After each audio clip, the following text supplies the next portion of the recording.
All right, so today to deepen with ourselves, we're gonna doodle.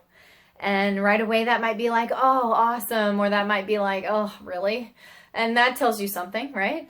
But it's approachable. It's approachable. That's what I like about this one because it's so easy. It's not going to take up a ton of your time. You can do it anytime, any place, anyhow, really. You could doodle in the dirt. You could doodle with, pen and paper, whatever you want, whatever you have, whatever you find on hand. But doodling, by very definition, kind of means that there's no goal. You're not trying to achieve any particular thing. You're just kind of letting your hand go where it will. And you're exercising this whole listening principle too, whether you realize it or not. Letting your hand go where it will means that you kind of have to listen to where it wants to go. And I love this as like a meditation. This is a deepening thing to me because it's like a moving meditation that's actually pretty still. You're just moving your hand, but I like moving meditations because they can really help you to let go of your thoughts because you're doing something and there's movement that's happening and you're listening to your body and the movement that your body wants to do, what it wants to do next. You're listening to that, and therefore you can kind of let those thoughts go and really let your mind focus in that wandering place of nothing.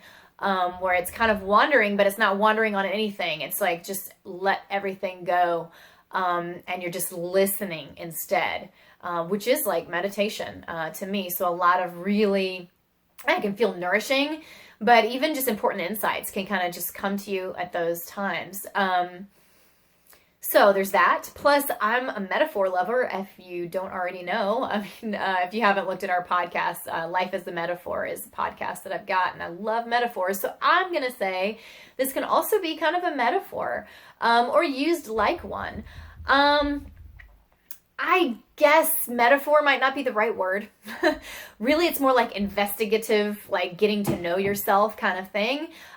Look at how you're drawing over the course of 3 days. How are your doodles for 3 different days? How are they changing, and how did that have anything to do with your mood? I mean, did the first day, was it really choppy and angular, and then the second day it was really flowy and rounded, and that had to do with a mood difference? The first day were you more on edge and irritated and aggravated, and the second day you were willing to go with the flow more and more at peace, which can be more metaphorical to the actual shapes and things that you were making. But sometimes it doesn't go that way at all. Sometimes it has nothing to do with the shapes. You might draw a lot of blocky things one day and then notice the other day that it's more rounded things. And it really had something to do with like, I was more tired this day and less tired that day, and it might not have anything to do with much, but you'd have to just look at it over the course of days and see if patterns emerge, see what you notice, see what you think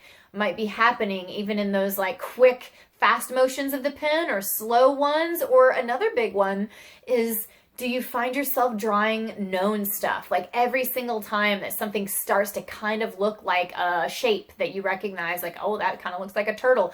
Do you want to make it into a turtle? Or does none of your stuff ever look like anything besides total scribble scrabble?